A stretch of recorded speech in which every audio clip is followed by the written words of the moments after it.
everyone. You're watching another episode of On Camera, and I am Atama below. If this is your first time watching, we please ask that you take a minute to click on the subscribe button so that moving forward you won't miss any new episode. By subscribing, you will help us maintain the consistency of the program.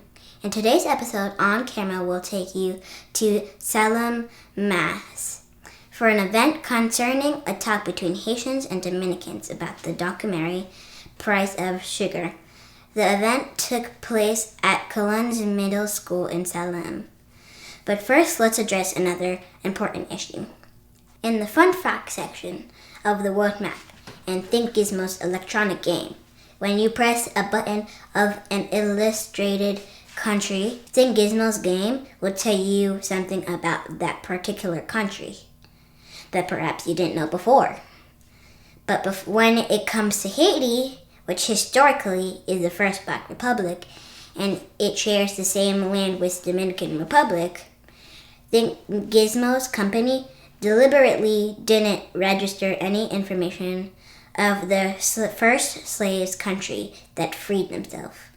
Now, one might think that it was an oversight on their part, but the more questions you ask yourself as you further look into the electronic road map device, the more you realize that it was intentionally done by Think Gizmos. If you look closely, you will then notice that Haiti made it to the Think Gizmos road map as a country, situated in America, near Dominican Republic, Jamaica, and Cuba. But Think Gizmos Company didn't think that Haiti was worthy of having its flag and a bit of its history being disclosed in their educational world map game. In the fun fact category of the game, when you press Dominican Republic, you will hear this. Did you know that the Dominican Republic has the only flag in the world with a Bible on it? When you press Cuba, you will hear this. Did you know that Cuba is the largest island in the Caribbean? And when you press Jamaica, you'll hear this. Did you know that Jamaica was the first country in the Western world to construct a railway? And when you press on Haiti, you'll hear nothing. The Think Gizmos is an established UK company based in Horsham since 2005. And according to their online statement, the company claimed to be committed to providing 100% customer satisfaction and the quality service so that we can be sure the product that we receive from them is top-notch. Our answer to that statement is the Haitian community is nowhere near satisfied with its calculated plan to exclude Haiti from their educational game or from preventing students of the world to learn that Haiti has defeated the French army in 1791 to 1803 in order to earn their freedom from slavery. Being a Haitian descent, my aunt brought me Think Gizmos world map game. So not only I can learn about world history, but only to find out that my country of heritage isn't a part of the world. I know our ancestors have fought and died for our independence. Now who is going to fight for the future of the first Black Republic so that my generation or posterity can proudly talk about the Haitians that came before? That's why you have me as your father to fight for you and for our heritage that our ancestors had died for. We know that we can't rely on corrupted Haitian politicians to defend the sovereignty of Haiti. But in collaboration with all the Haitian citizens, we will continue to address everything that concerns or affects our history and community. Once I was going to Think Gizmo World Map with you, and I quickly noticed the absence of our flag and the presence of neighboring countries. I immediately wrote a letter to the company, and this is what they replied. To whom it may concern. My name is Richard Magbelo from On Camera Online TV, and I'm writing to you with respect to an observation I made upon buying one of your electronic products. We purchased your electronic world map historical monuments with the idea to educate our child who is from the America only to notice that you excluded the flag of the first Black Republic from the entire section. Haiti, Dominican Republic, Jamaica, and Puerto Rico are all part of the America, from which you have all of them present in your world map except Haiti. We are not sure if this was an oversight or if it was intentional, but whatever it is, then Gizmos will need to fix it, otherwise it will be seen by the world as an act of racism, providing that this game was made for educational purpose. Thank you for your understanding, with the hope that this matter will be resolved. Hi, Richard. Thanks for your email. And we are sorry that Haiti is not an interactive country on our map. There is no offense intended. As you can see, there are many other countries that are highlighted on the map that are not actionable for the quiz or flag recognition. For example, Greenland, Alaska, Algeria, Svalbard, Trinidad, and others. Unfortunately, there is limited room on the map and in the computer memory for the facts and flags, and 100+ countries were not able to be added. I will pass your feedback over to our product team though.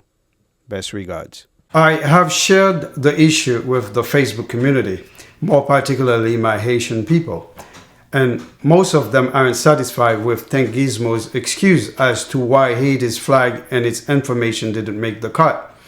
So we are here asking our Haitian compatriots to join us in this quest to either sign a petition so that Thank Gizmo can rectify their mistake for purposely excluding Haiti, or for Haitian people to simply not buy their products. We can't give monetary contribution to any company that is promoting racism nor division.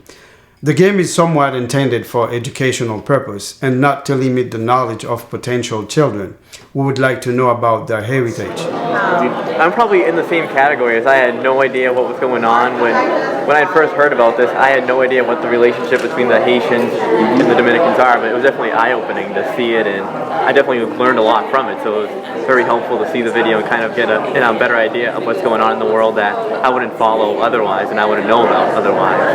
I went for spring break. I went to the DR. Was actually with Scarlett for the service trip.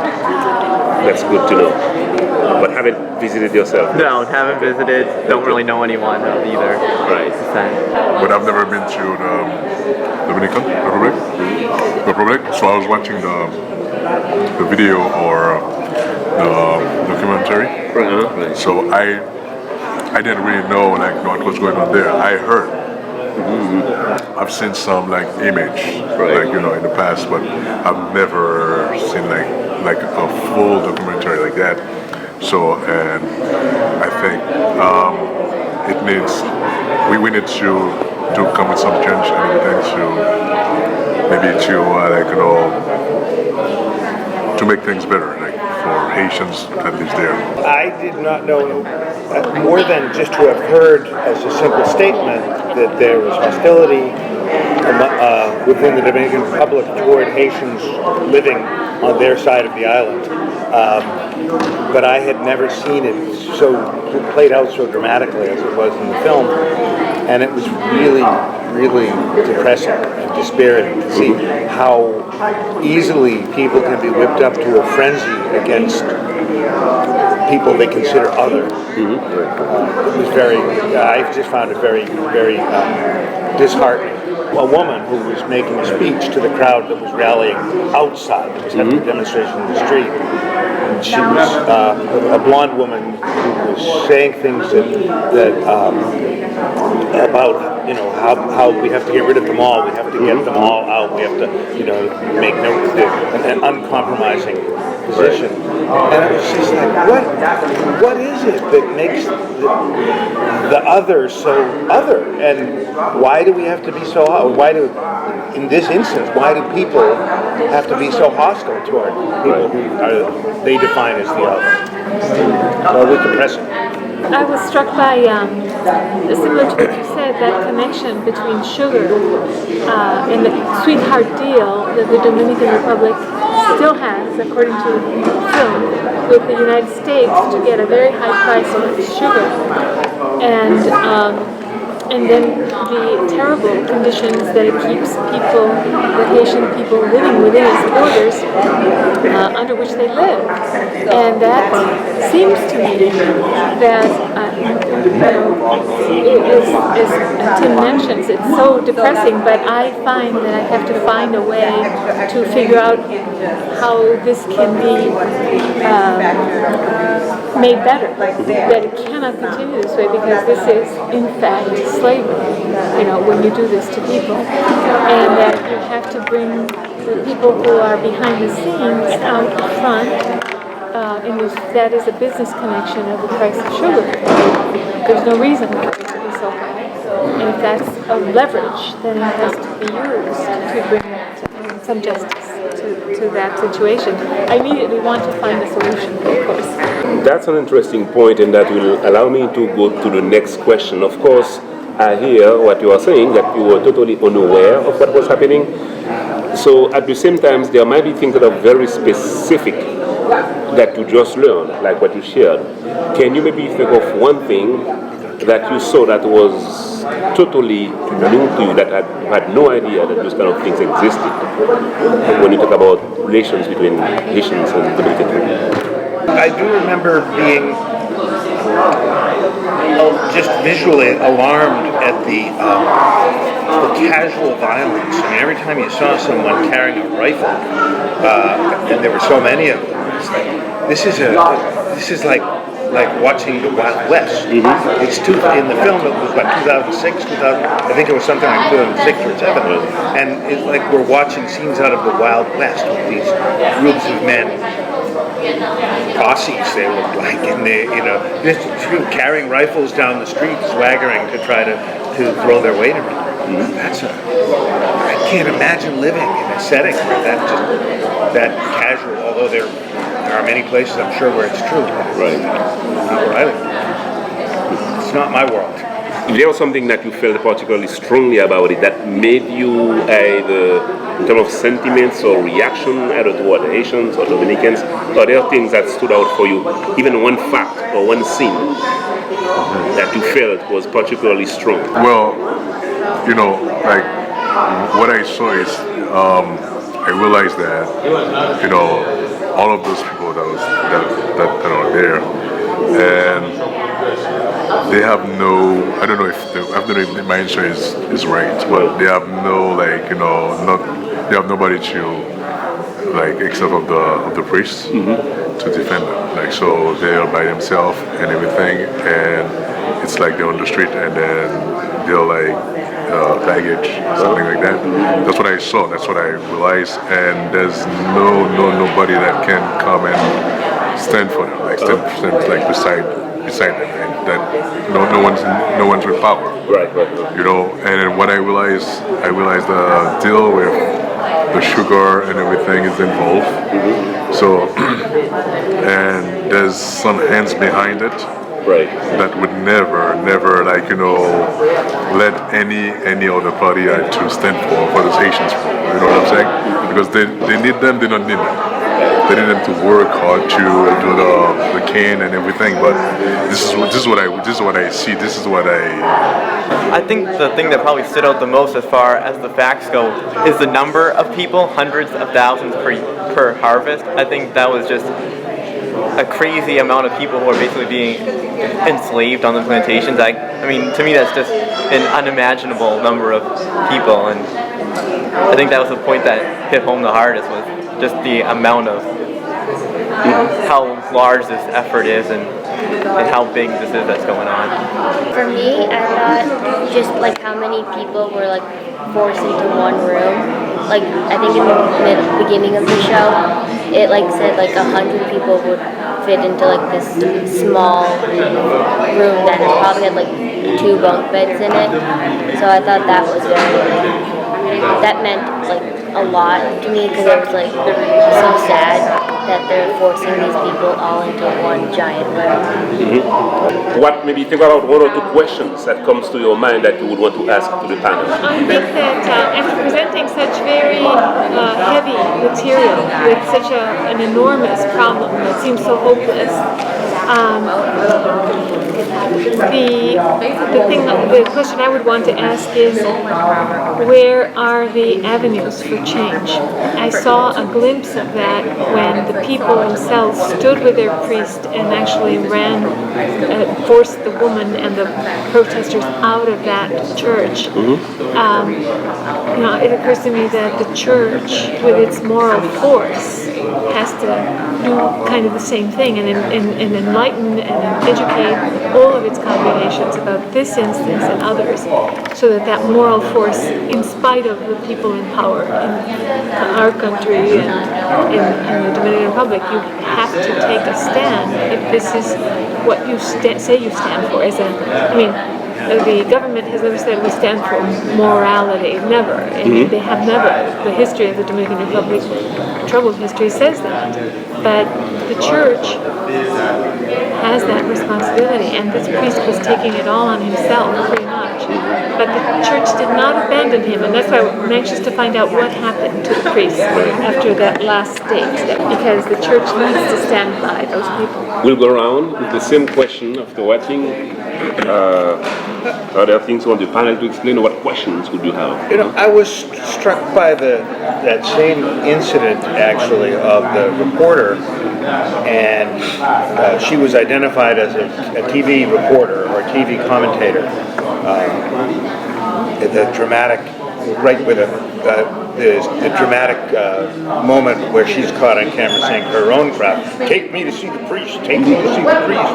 And you think, well, there's going to be a confrontation, maybe a debate, but she reminded me so much in the intonation and inflection of the kind of, some of the faces and voices we see and hear on our own media and in the networks that really profit by exacerbating and sometimes even generating conflicts between groups and raising tensions between groups and giving rise to an antagonism between groups, whether they're groups divided by ethnicity or economic or social class. It struck me, this is just like things we've seen in the last few years. This is a dozen years ago, before all social media and all that. But I was wondering, she's a television personality. What do we know about the network that she works for, or the syndicate that she works for, about the interests of the corporation that owns and controls that, and what are they gaining from her being out there fomenting this divisiveness? And I don't know. Did we see her earlier in the film, or was that the first? She was earlier in the film. Okay, so I didn't see all of it. I missed a little bit of it, but there was, it was her role. And then it wasn't even clear to me. I got the sense she was being driven out, but nobody was taking up her offer to debate. They were just saying, "Go away. This is not. Yeah, get out. No, go away."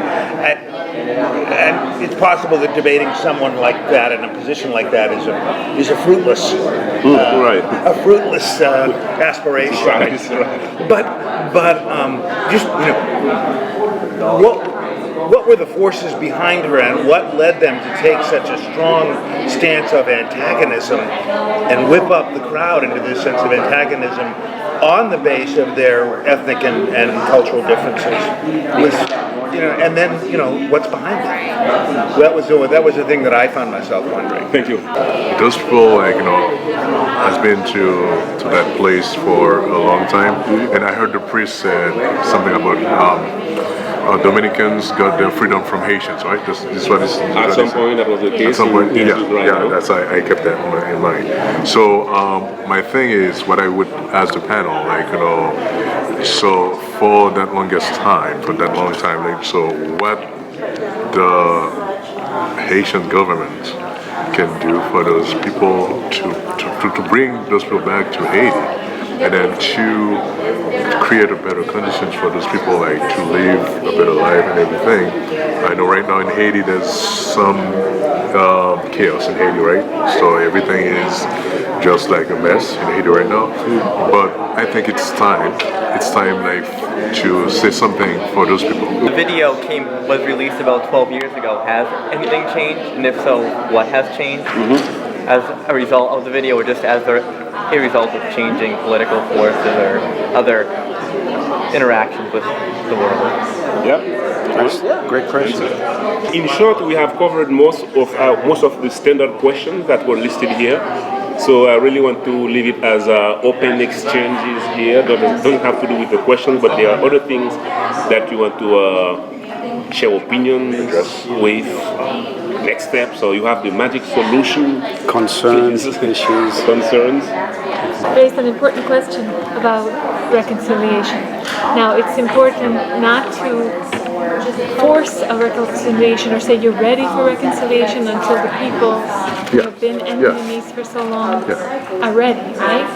But I was struck by the number of, there were people in that last scene and throughout the film who supported the priest. Dominicans who were in that church with them.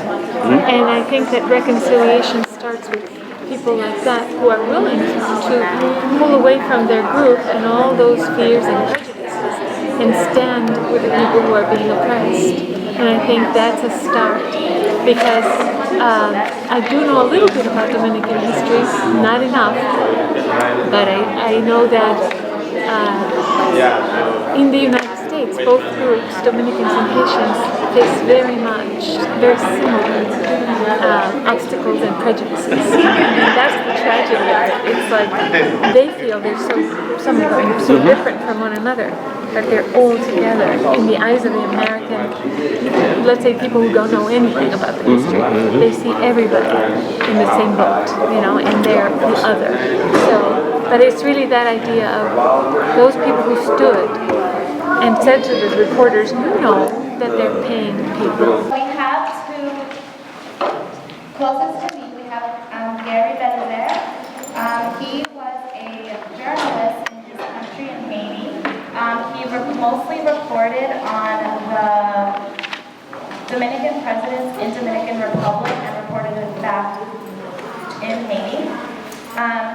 He came over here in 2001, where he started again, as many immigrants, as you may or may not know, have to do when they come from some different countries into United States. And he got his bachelor's and master's in human services and a concentration in nonprofit management and leadership.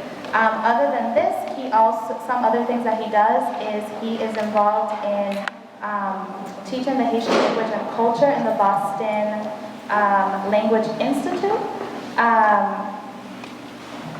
Este es nuestro panelista Gary Belizer. Él en su país era un periodista. Él reportaba mayormente en tópicos que tenían que ver con las relaciones de la gente que estaban en las políticas y los presidentes en República Dominicana, y él reportaba eso a su país en Haití. Aparte de eso, cuando él vino aquí en el 2001, él comenzó desde cero, como muchos inmigrantes que tienen que venir a Estados Unidos tienen que hacer, y él comenzó con su licenciatura y también su maestría, que lo hizo en servicios humanos con una concentración en el desarrollo de organizaciones sin fines de lucro. Después, la segunda persona es Claribel Ruiz. Ella está involucrada en muchos diferentes temas que tienen que ver con la negritud aquí en Estados Unidos, también con diferentes temas que tienen que ver con las relaciones dominico-haitianas. Ella es la fundadora de un movimiento que se llama Dominican Loves Haitian Movement, el movimiento Dominicanos Aman a los Haitianos. Aparte de eso, ella es una activista cultural donde ella enseña de parte de los artes sobre la injusticia racial aquí en Estados Unidos y también globalmente. Ella también trabaja con diferentes personas en República Dominicana ahorrando dinero para crear diferentes muñecas con color oscuro que son representantes de la raza negra, para que las niñas dominicanas y los niños dominicanos sepan cómo ver amar Gracias. Amar su raza, su color, si ellos se identifican con el color negro. So another panelist that we have here is Claridad Ruiz. She is the founder of Dominican Loves Haitian movement. She has a lot of experience and is involved in a lot of groups that help various topics like Dominican-Haitian relations, including her movement that she founded, Dominican Loves Haitian movement. She's also a cultural activist who is a part of groups of different artists who go around the United States and globally as well to heal from systems of oppression. Particularly, she talks a lot about blackness within the United States context, within Dominican Republic, Haiti, and globally. She also helps raise money for Black Doll Movement, that's correct. And she sends dolls to Dominican Republic to get children to understand their blackness in a different way, to love their blackness. And then our last panelist, Charlotte Lucian, nuestro último panelista, Charlotte Lucian. He is the president of GRAHN, the New England Boston Group for Reflection and Action for Haiti in Boston. He is also the founder of Haitian Artists Assembly. He is also a media personality in the Boston Neighborhood Network, Telecreol, Boston Haitian Reporter, as well as many other groups involved in the Haitian community. El último panelista, Charlotte Lucian, es el presidente del GRAHN, el grupo de Nueva Inglaterra, de Boston, para Acción para Haití. Él está involucrado en muchos diferentes grupos y comités con las personas que son de descendencia haitiana. Por ejemplo, el fundador de el Asamblea de los Artistas Haitianos. Él es en parte de la media también, o sea, en las redes sociales. Por ejemplo, él está en la red de Telecreol en Boston y él es parte de muchos otros grupos que particularmente que tienen que ver con los haitianos aquí en Massachusetts. Entonces, nosotros vamos a comenzar. We're going to start with our panel discussion right away. I have a couple really good questions from you all. Thank you so much for giving them to me. The way that it's going to work is I'm going to ask the question. The panelists, in no particular order, can start answering. Calaribel, you can help me, and the questions that you say in English, could you also translate them into Spanish, if that's okay? I will try my best. Yes. That is okay. We will help each other through this. Awesome. There is also a microphone. Suda, could you help me right there so that way you all can use that one. Thank you. So the first question, la primera pregunta, nosotros como lo vamos a hacer es que yo voy a preguntar todas las preguntas que ustedes, el público, me han preguntado, se lo van a preguntar a ellos en ningún orden particular, ellos lo van a responder. Y después, al final, at the end, I'm open it up to the public for just a couple quick minutes to see if you have any last questions that you want to ask. What has changed since the release of the video? ¿Qué ha cambiado después de que el video salió al público? So this video was released in 2007. There are three major things that happened between 2007 and now. You may know that in 2010 there was a major earthquake in Haiti that led to more than 250 people died. 50,000.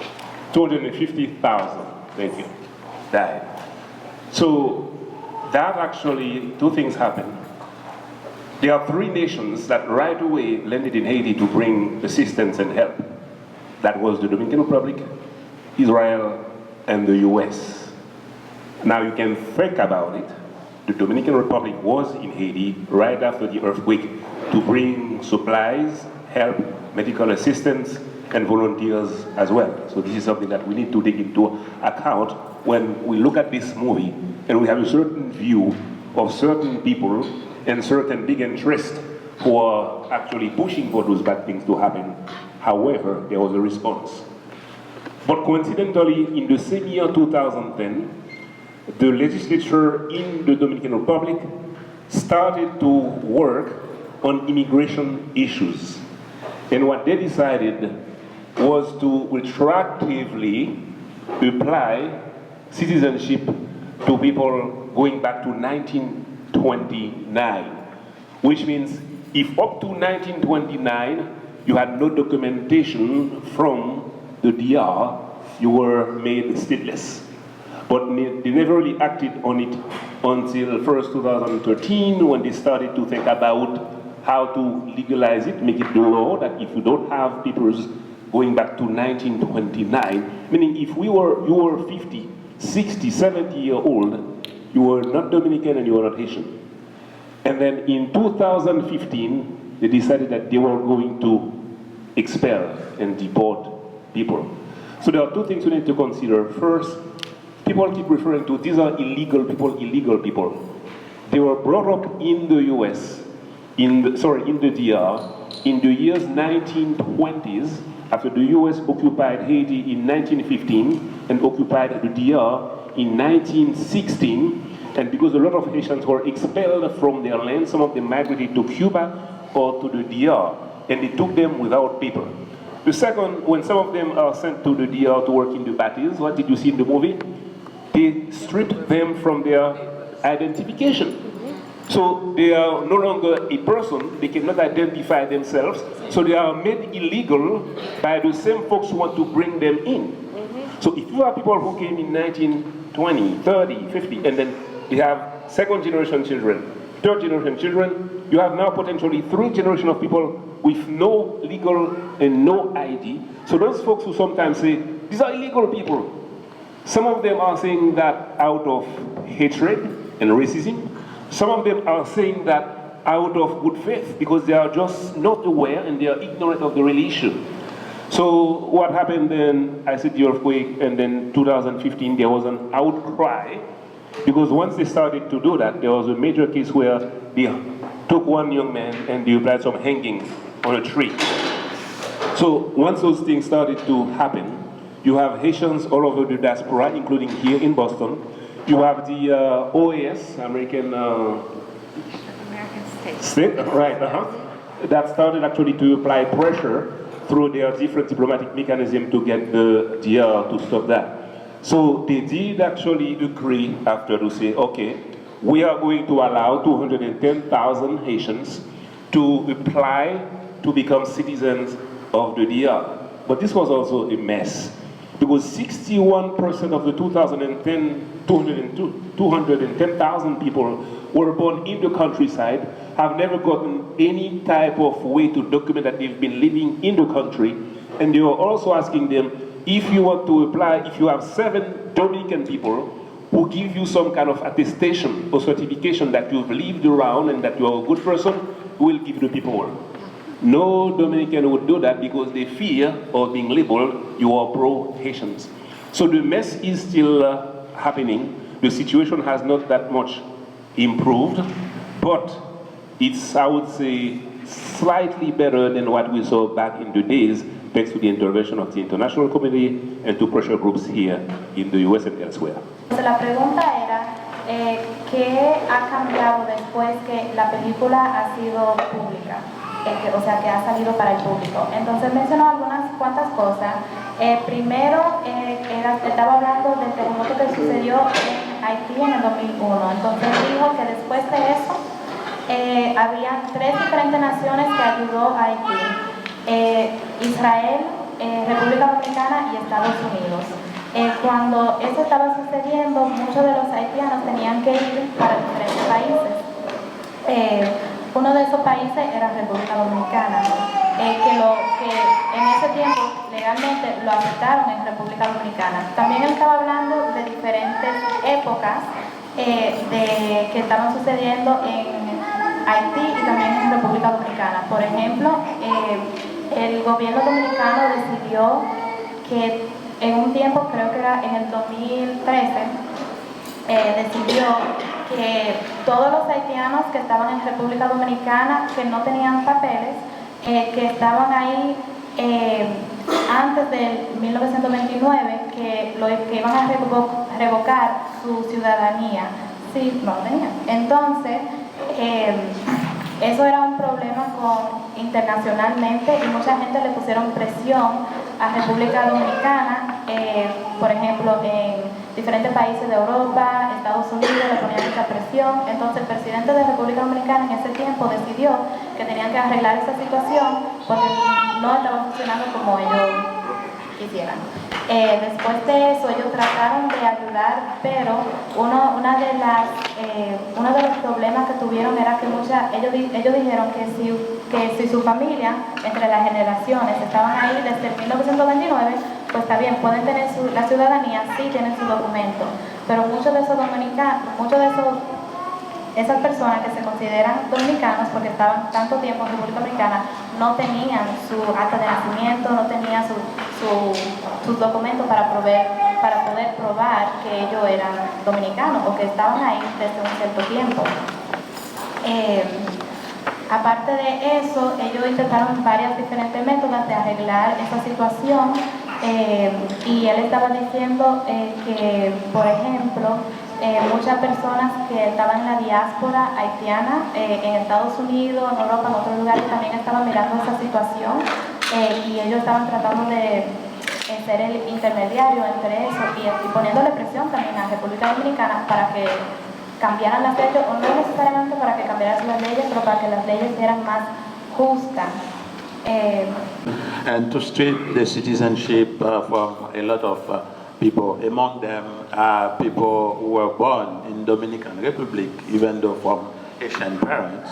So these people were like 84 years old, when they make that decision in 2013.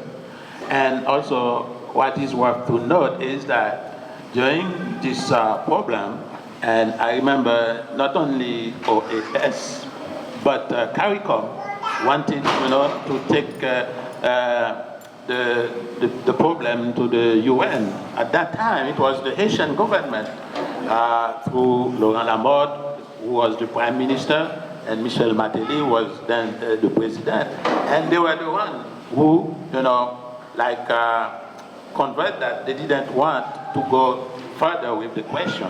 And also, those people that the Dominican Republic say that they're going to give the residents, they require from them that the Haitian government give them some paper to identify them, because a lot of them, they don't have an identity document over there. And also the representation of Haiti over there, they cannot provide the document to these people.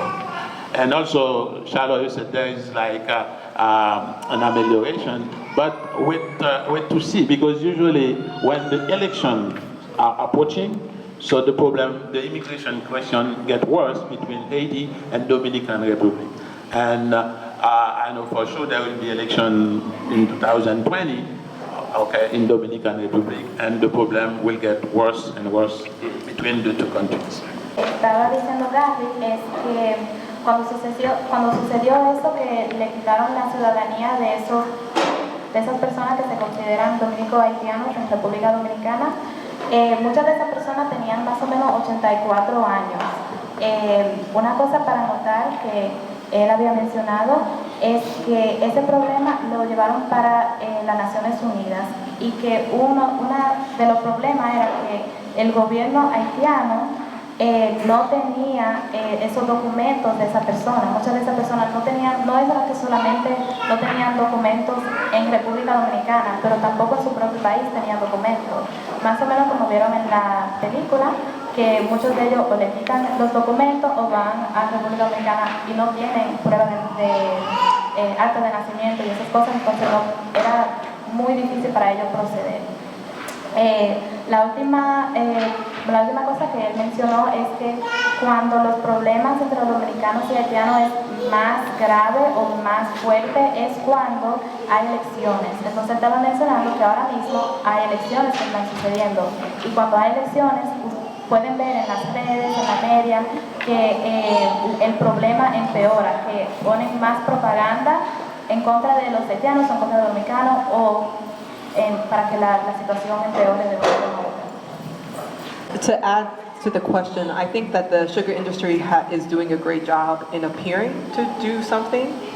It is hiding, because it was interesting in looking up some page, trying to search and look online, and we found this Dominican sugar industry page, and it was really very beautifully outlined. The state, you know, they're saying that we're improving the standards of this bate. You know, we're adding water, we're doing this. They have photos of like a mass of people like in baseball t-shirts, and they're all happy, and they're like, yay, you know, it's all of this subterfuge, and yet, and then looking further and finding that in 2018, September 2018, the International Commission of Jurists had an event where they discussed that there had two recent examples involving the sugarcane industry, and in 2016, armed agents of one of the largest sugar producers of the country, Central Romana Corporation, forcibly evicted from their homes more than 60 families during the night.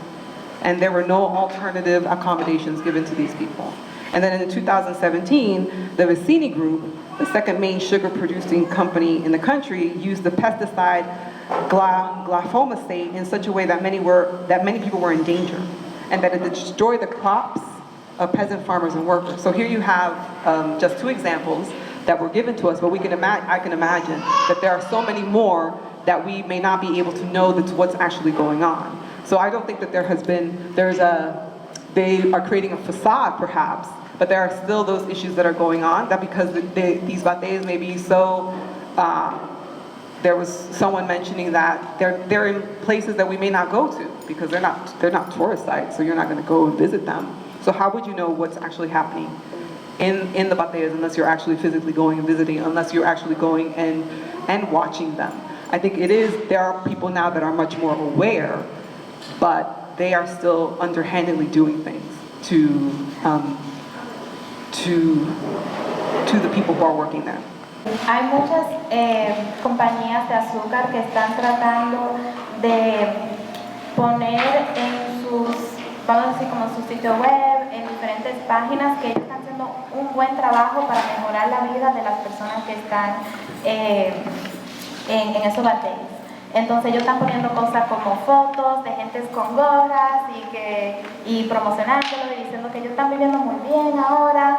Y ella estaba diciendo que parece que eso es parte de un método para hacer creer a la gente que las cosas están mejorando mucho más de lo que realmente están mejorando en los bateos. Ella mencionó dos diferentes situaciones. ¿Me lo puedes explicar? One of the largest sugar producers in the country, Central Romana Corporation, forcibly evicted 60 families during the night from their homes, and they didn't give them 60. Ellos mandaron fuera de su casa a 60 familias, entonces no 60 individuos, sino 60 familias de la casa donde vivían. Yo creo sacaron, because it's like forcibly sacaron. They didn't. It's not like they requested that. Sí, no fue como que ellos le mandaron la nota, fue que lo arrancaron de su casa y le dijeron como que fuera, tienen que irse. Yeah. Y en el 2017, the Vicini Group actually used this pesticide glyphosate that actually caused danger and harm to the people who are actually working there. So, el Vicini Group usó este pesticide para destruir, I don't know how to say it, sorry. El grupo Vicini, que eran las familias que mayormente estaban promocionando, o sea, hablando de la película, usaron pesticidas para hacerle daño a la gente que estaba en estos bateos, para hacer que ellos se enfermaran. Entonces, aunque ellos están diciendo que están haciendo cosas buenas, a la misma vez hay cosas así como esos ejemplos que ella dio que demuestran que en la realidad no es lo que necesariamente ellos promocionan en su sitio web y en diferentes lugares. How is it that so many Dominicans are complicit in denying their blackness? ¿Cómo es posible que hay tantos dominicanos que tratan tanto para negar que son negros? Why is it that so many Haitians are complicit in denying their blackness? Dominicans. I thought Haitians. Yeah. Dominicans. Sorry about that. Thank you for catching that. Pieces and bits from my understanding on the Haitian side, and we have to refer to history to understand some of this is true both for Haitians and also for Dominicans. So if we go way back, both France and Spain used to fight over the entire island. And it is in 1697 that with a treaty they decided that eastern part would be for the Dominican and the western part would be with Haitians. So in the Dominican part, what happened, a lot of those Spaniards actually took some Taino native Indians for wives, but as the slavery system was working in Haiti, all those slaves, including some of the white men, took African slaves, women, as their spouses. Over time, I'm just going to jump into history. When I mentioned earlier that the US occupied Haiti in 1915 and then the US occupied Dominican Republic in 1916, those Yankees coming from the south of the US clearly established that if you are white or whiter, you are superior or you are better.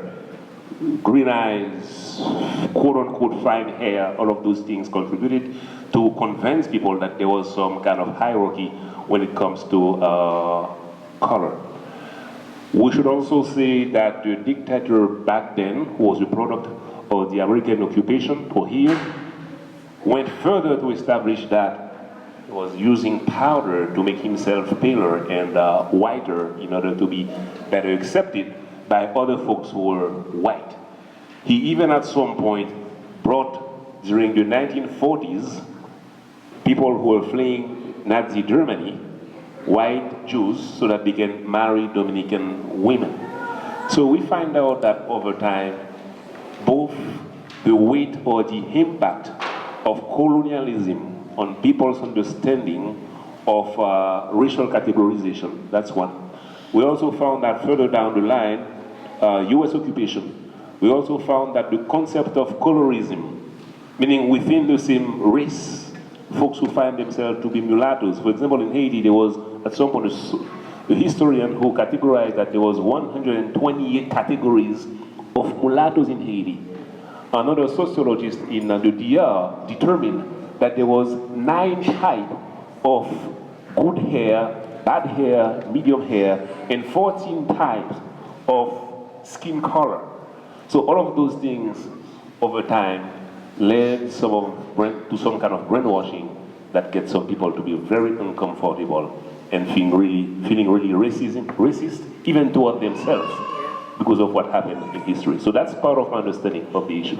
Él mencionó varias cosas para esa pregunta. Para repetir la pregunta, era por qué muchos dominicanos tienden a negar que son negros, tienden a negar la negritud dentro de ellos. Entonces, algunas de las cosas que él mencionó fue en los tiempos cuando, en los 1400, 1500, que eran dos diferentes, que eran Francia, que colonizó la parte del oeste, donde está Haití ahora, y España, que colonizó la parte del este, donde está República Dominicana ahora. Desde ese tiempo, diferentes cosas han sucedido. Por ejemplo, que España hizo un contrato con los que vivían en la isla, en la parte de República Dominicana, donde ellos podían casarse con mujeres taínas. Entonces, durante ese tiempo ya ellos estaban creando diferentes formas de pensar en cuanto al racismo o en cuanto a qué significa la raza dominicana, qué es lo que es la raza dominicana. Durante el tiempo, en la historia de República Dominicana, diferentes cosas han pasado. Por ejemplo, Trujillo, él era muy reconocido que era racista. Él usaba polvo que crean que la piel blanca es más bonita o es mejor que la piel que es más negra. Por ejemplo, en los 1940, él invitó a muchos judíos que vieran en la isla, y el propósito de eso era para emblanquecer la isla, o sea, para poner la isla más blanca. Hay diferentes otras cosas que él mencionó también sobre cómo llegó a ser lo que el racismo o lo que se considera la raza en la República Dominicana hoy, que es la ocupación de Estados Unidos, el colorismo, o sea, cómo uno se defiende entre su misma raza, de las personas que son un poquito más blancas, las personas que son más morenas o con piel negra. Y la última cosa que él mencionó fue un sociólogo en República Dominicana identificó que en República Dominicana hay 9 tipos de diferentes categorías de cómo categorizar tu pelo. Por ejemplo, pelo rizado, pelo crespo, pelo malo, pelo bueno. Todo eso contribuyó a que las personas hoy día creen que es ser un dominicano negro o un dominicano blanco. Y también hay 14 diferentes categorías para las personas que tienen diferentes tipos de color. Entonces no es, por ejemplo, como aquí en Estados Unidos, que tal vez alguien puede ser negro, alguien puede ser blanco. En República Dominicana hay 14 diferentes categorías para categorizar la raza a la cual tú te perteneces. I can add to that, according to some numbers we find on Index Mundi, for example, they say in Dominican Republic, so mixed people count for 70.4%, and mulatto 58%, black 12.4%, and white people 15.8%. So it's normal that black Dominicans so have a hard time identify themselves as to assume their blackness. And remember Francisco Peña Gomez, who was the leader of the PRD, okay, Republican Dominican Revolutionary Party. So he never, even though he won twice, they stripped him from those 2 victories because he was black. Because he was black, and at some point he even get to the complex that he was trying to prove that he's not, his ancestor was from European descent, in order for him maybe to have them, to accept him. But they never accepted him as to be the president of Dominican Republic. And after the controversial election of 1994, for example, when Rakim Balaguer accepted, after the crisis caused by this election, Rakim Balaguer accepted to shorten his term to 2 years, okay, to organize the election, general election in 1996. So when the sense that he might win, Francisco Peña Gomez might win, and Balaguer made alliance with the Bush party. That was their worst enemy. So this is how Leonel Fernandez wound up winning the election with PLD in 1996. So to show you that racism, that's the main reason why black Dominicans, hesitate to assume their blackness. En las políticas dominicanas, cuando es claro que se ve el racismo, por ejemplo, él comenzó con decir que 74% de los dominicanos son personas de muchas razas, por ejemplo, mezclados, y que 12% son negros, 15% se consideran blancos. Entonces en lo que resta, que son como algunos 60 y pico de por ciento, son mulatos. Pero aún así, él está mencionando que aún así, aunque hay más negros y más personas que se consideran personas morenas, como quiera, el racismo en República Dominicana consiste. Él estaba hablando en particular sobre las políticas con Peña Gómez, que nunca llegó a ser presidente, y él está diciendo que es por causa del racismo, que porque él era negro y él tenía tanto que decir durante las elecciones, que él, por ejemplo, que su hermana era descendiente europea, y él sentía que tenía que hacer eso para que los dominicanos, para que la gente lo aceptara. Aún así, Balaguer usó, cuando él estaba viendo que él estaba ganando y que realmente ganó, pero nunca llegó a estar en el poder, él usó tácticos, por ejemplo, de otros países. Él usó a George Bush en ese tiempo para que lo ayudara a sacar a Peña Gómez, para que él no pudiera llegar a ser presidente.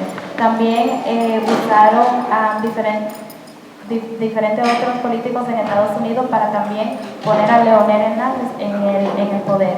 Entonces, esas son algunas tácticas de algunas personas que tienen poder en la República Dominicana que usan otros países para que puedan influir en las políticas dominicanas.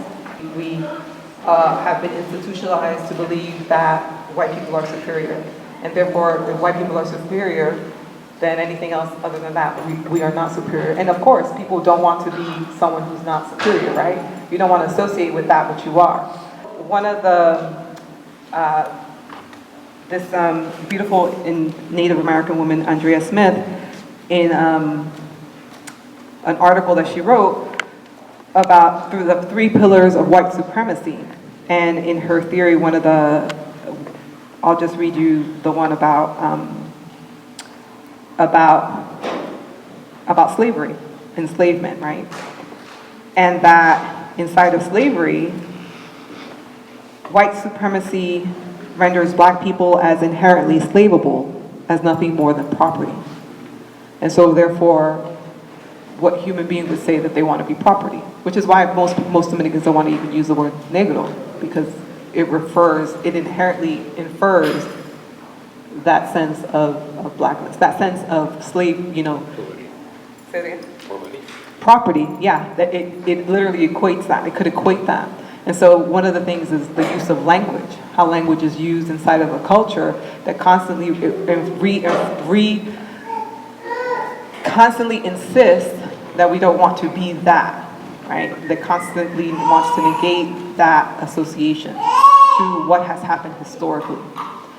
And then you have people who are writing literature to literally say that being black is bad, that literally is creating a mythology about what has happened historically from the instance of since 1492.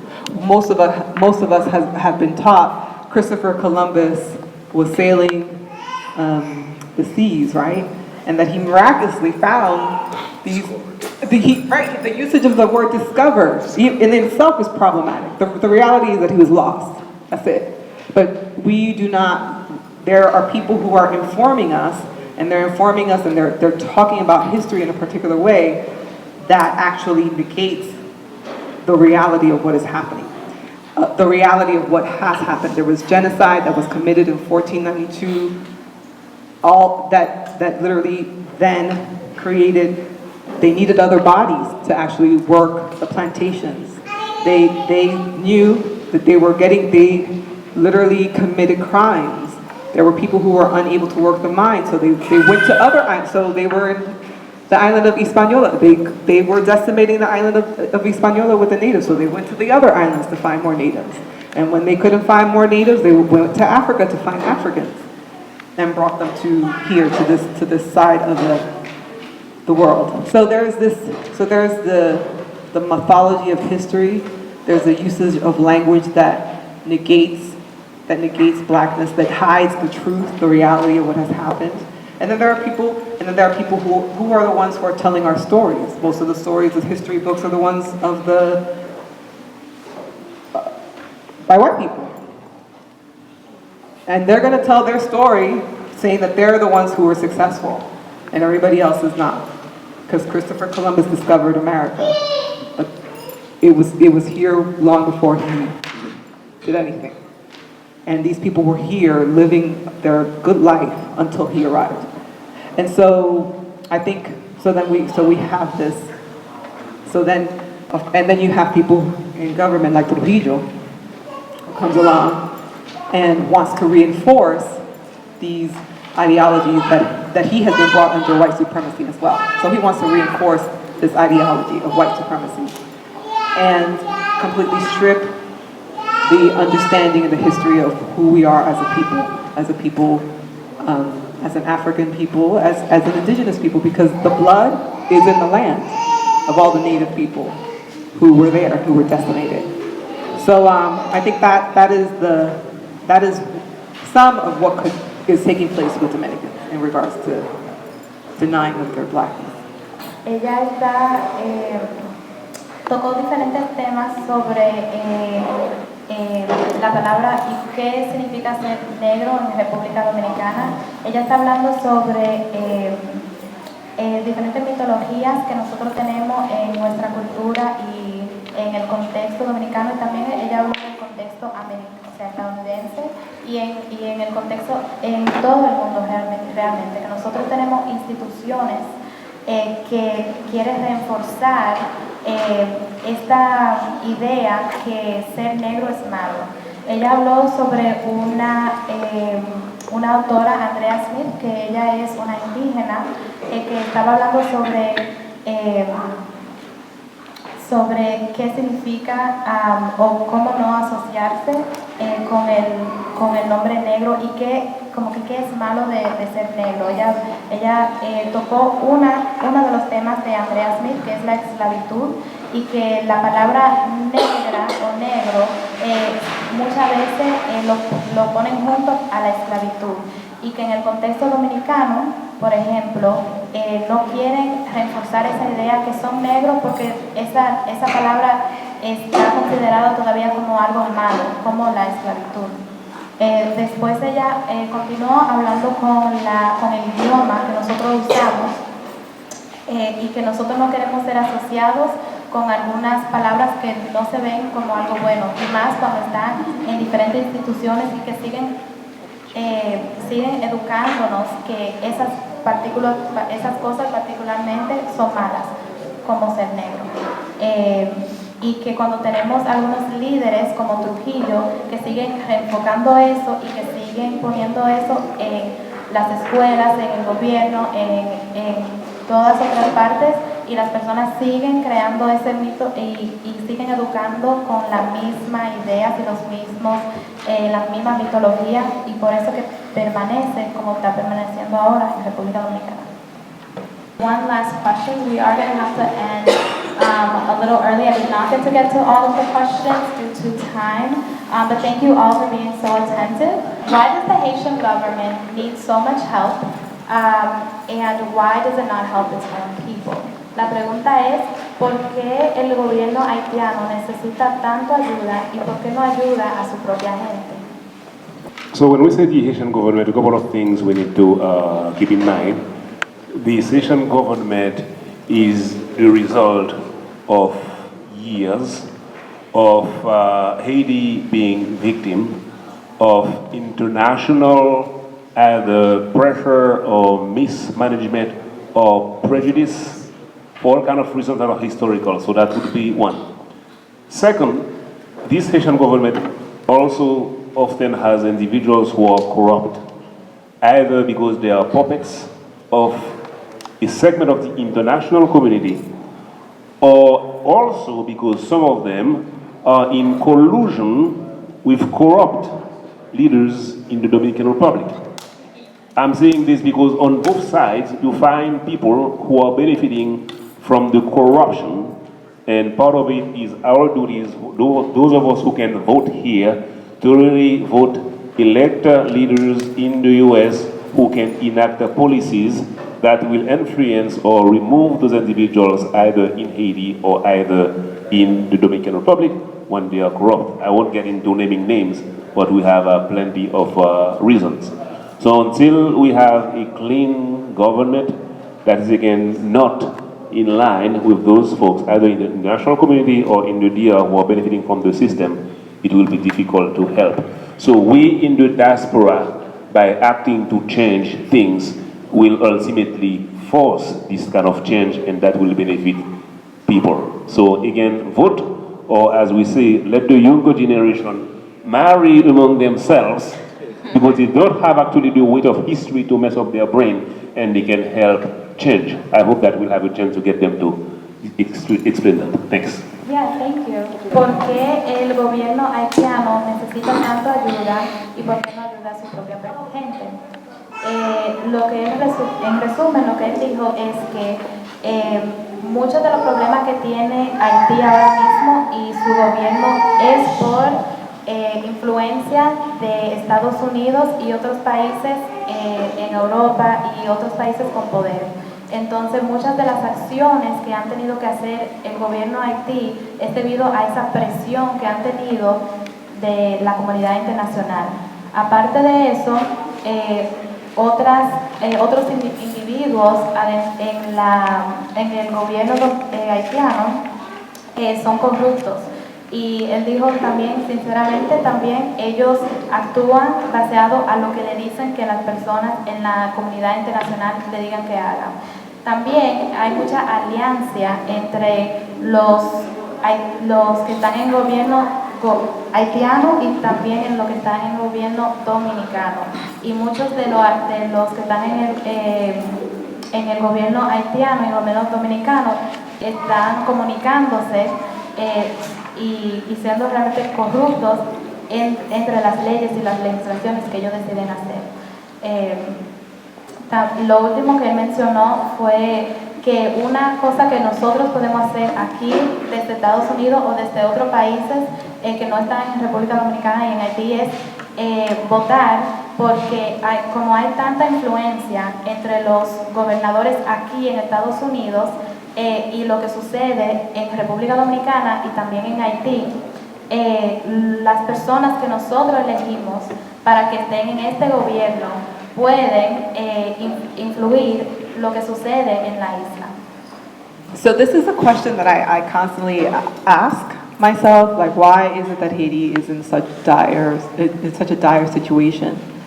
When I know that there are so many people who give back, so many Haitian people who give money back, who send money back to their country, who are constantly supporting the people that they have left behind, and I keep asking myself this question as well. Like, what is it that has happened? I know that there are some things, I know factually, that Haiti had the audacity to actually liberate itself. And because of that audacity in 1804 to become the first black country, that European states actually wanted to punish them. And in punishing them, they had France ask for reparations. The United States, it took 60 years for the United States to even acknowledge their sovereignty as a nation. Because God forbid if anybody in the United States even knew about that, all the other slaves, all the enslaved people would also rise up and acquire their liberation. So so they didn't want that, right? And I go back and I ask myself, and then there is the corruption. There is the, American influence, 1914, in 1916. Well, actually, all the time. All the time. All the time. All the time. In both sides. And but one of the things that I started recognizing, I was like, so if we're in a system of white supremacy, and white supremacy is all about capitalism. Capitalism is all about enslaving people. It's about genocide. It's about these ideologies, and we may not even realize, and because we have internal oppression, then maybe we are actually recreating the systems that are actually not working for us. And which is why you have government officials who believe that it's more important to pocket money versus giving money back, because they're in this cycle themselves and they just don't realize that they're in this cycle. And that has been, at this point, that is my conclusion. It's a theory, it's a working theory. I'm still literally processing it, because I myself, because it's not just Haiti, it's the Dominican Republic as well. There's many other countries as well, as this country as well. So it's just like, why are we in this system that actually is not benefiting the population in its entirety? Why is it that there's only 1% who's benefiting from all the wealth while everybody else is working very hard? When we say that we have wealth all over the world, why are we? So my conclusion is that is the working theory that is what we're processing right now with that, and attempting to understand why are we in the state that we're in currently.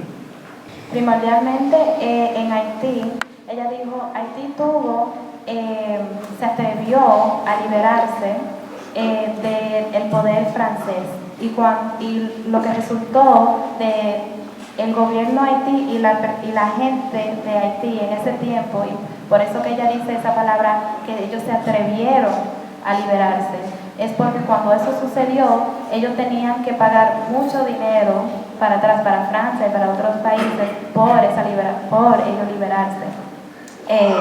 Y había mucho racismo desde ese tiempo. Entonces, cuando Haití quería progresar y quería comenzar a ser un gobierno, no tuvieron la oportunidad que tuvieron otros países.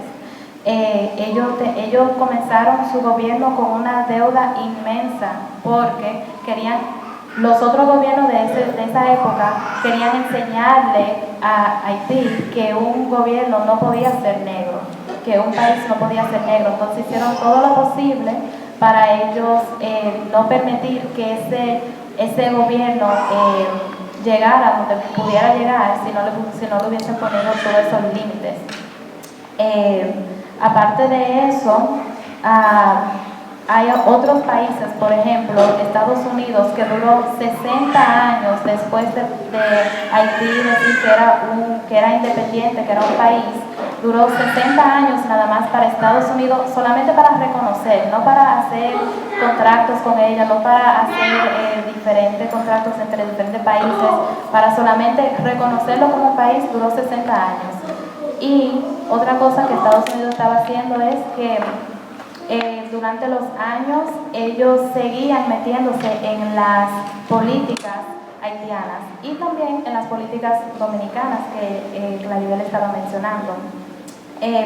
Ella también mencionó a lo último que todos nosotros estamos viviendo en un sistema de capitalismo, en un sistema donde nosotros mismos tenemos una opresión interna, donde tenemos que reconocer en ese sistema que nosotros vivimos y por qué continuamos de vivir en ese sistema donde hay 1%, por ejemplo, de Estados Unidos que tiene casi todo el dinero y después los otros 99% que están trabajando mucho para seguir adelante, para proveer para sus hijos, para hacer lo que tienen que hacer, no pueden llegar por ese 1% que está controlando todo. Y ella mencionó que no es solamente en Haití, que también eso sucede en República Dominicana, que también eso sucede aquí en Estados Unidos.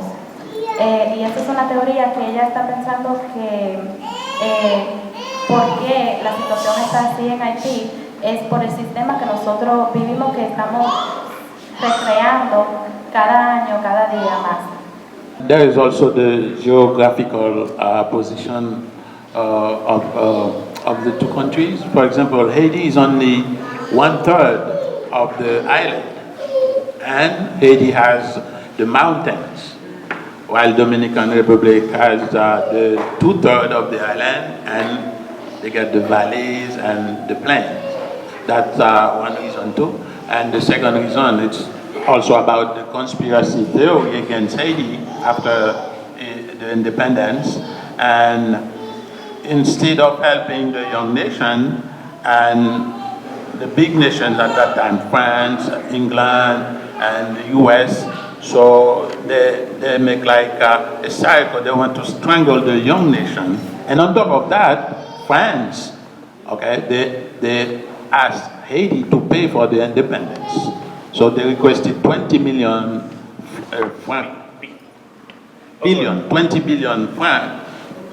French from the Haitian government.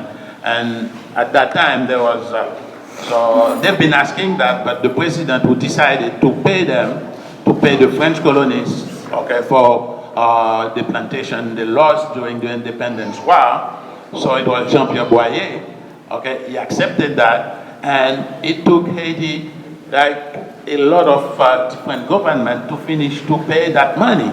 And paying that money at that time, they have to take all the coffee crops, all the crops of the country, to put them together to pay France for the independence. Instead of them paying us, okay, for the slave system, and they had Haiti pay the French colonies because they say they lost their plantation.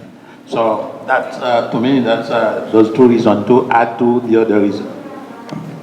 Por una parte, tenemos que reconocer que Haití es 1/3 de la isla, mientras República Dominicana es 2/3 de la isla.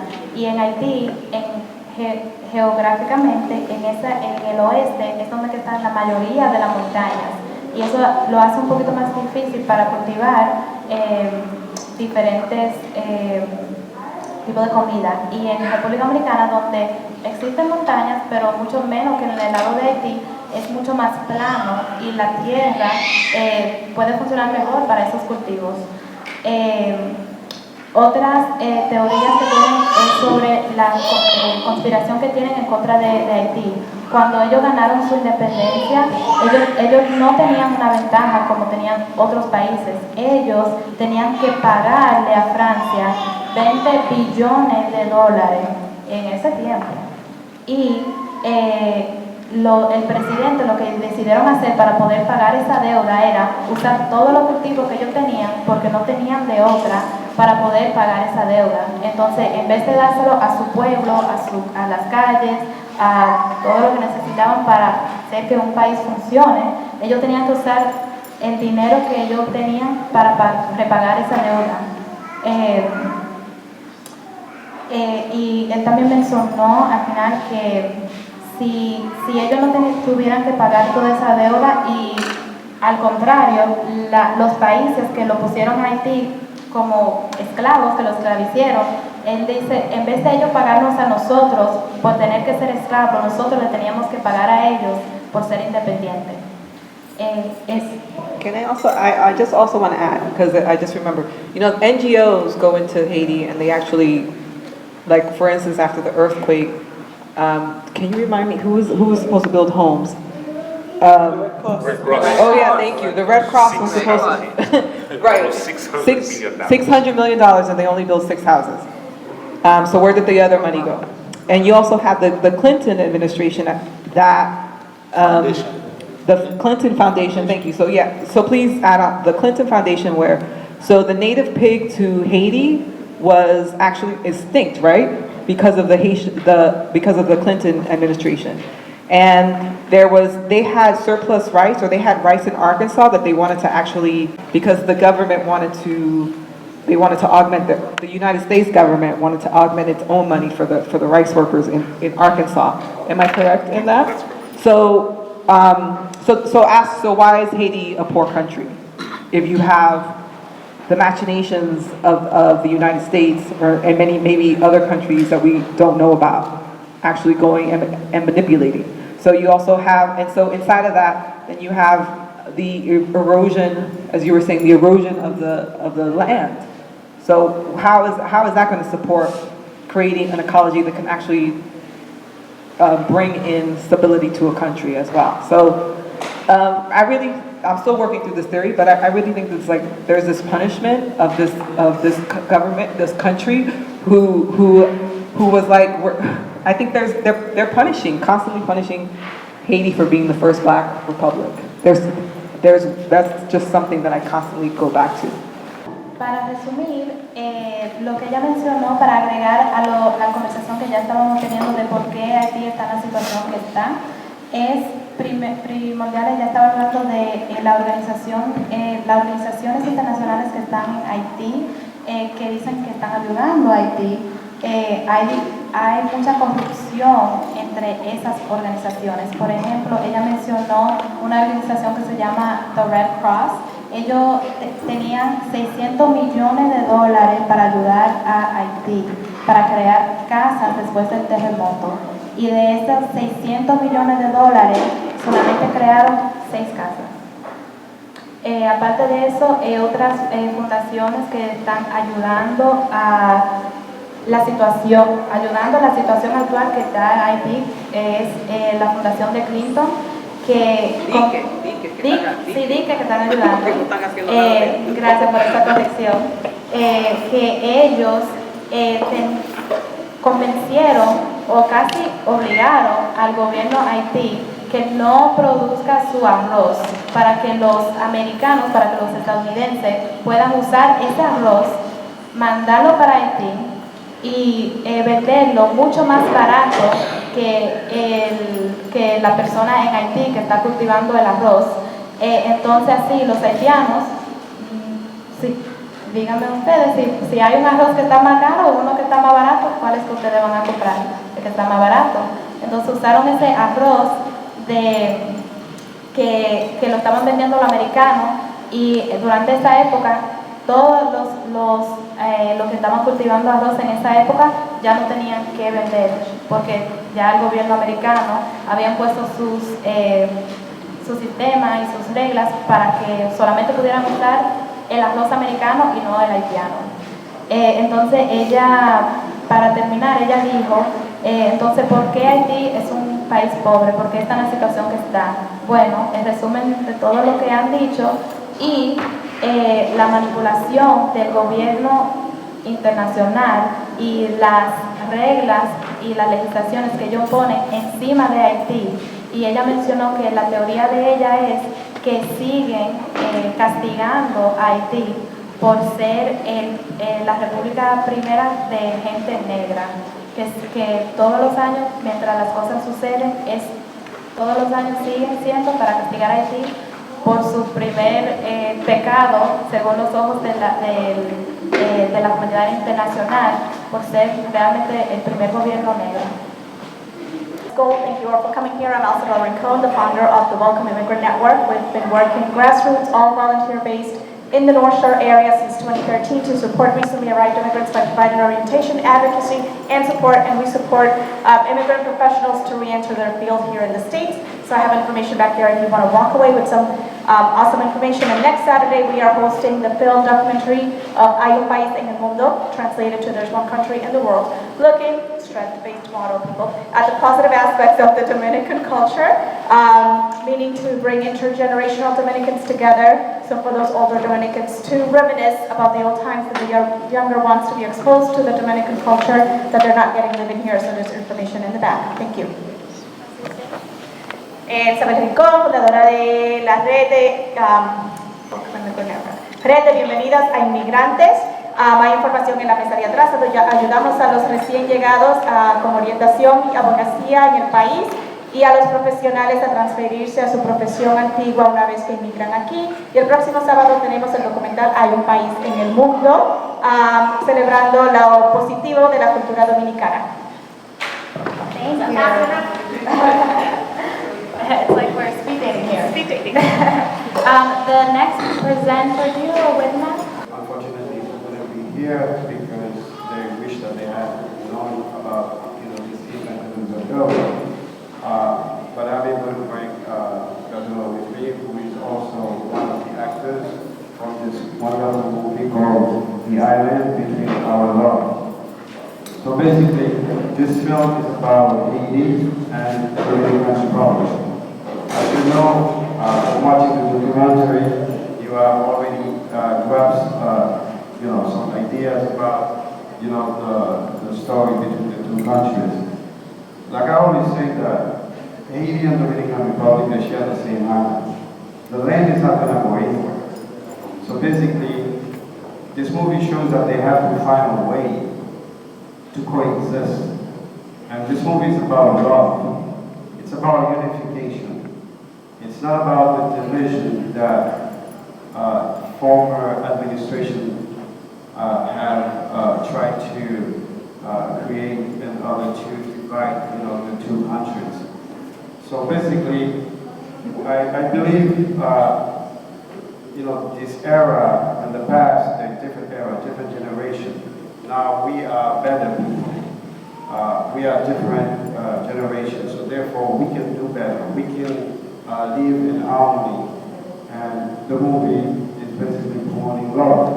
So I'm going to pass the microphone to Angelo, who plays an important role in the film, and he's just gonna. That was his first basically experience in terms of acting in a feature film, and so I thought that he fit the part, and it did a good job. Once you see the trailer, if we didn't have a chance to show the trailer today, you can always go online and you can search for the island between our love official trailer, which will be able to have an idea of the production value and what the movie is about. Thank you very much.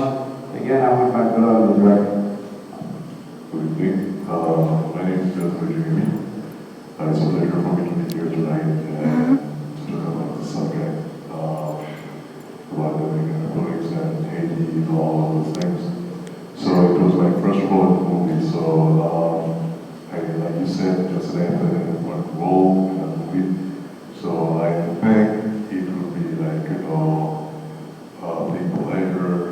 Like if you want to watch that movie, it's very interesting. It's all everything. It's about everything that we just talked about. And I want to say, I forgot to say, really to Shalom, to see him. And what is your name? Oh, Gary. Gary. And then you did a good job by explaining all of those things about Dominican Republic and Haiti, how Haitians are being treated there and everything. So it's the same thing in the movie that we talk about the movie. It's the same exact things as a professional movie and then Dominicana, no estoy segura si voy a ser sincera, que ellos están batallando muchas de las cosas que nosotros aquí hemos hablado, por ejemplo, sobre el pelo, sobre cómo tratan a los americanos, sobre dos familias que son de diferentes partes de la isla y del trayecto que dos personas que están enamoradas y cómo ellos pueden conseguir estar enamorados aunque su familia viene de una de República Dominicana. Otra vez quiero decirle gracias a todos por estar aquí. On camera, we'll also like to thank Bukia Chalvire, Charles Lucien, and Natasha Clerget for having to take some steps into having Haiti's flag being properly represented in Collins Middle School, after I made aware of its absence during the talk between Dominicans and Haitians.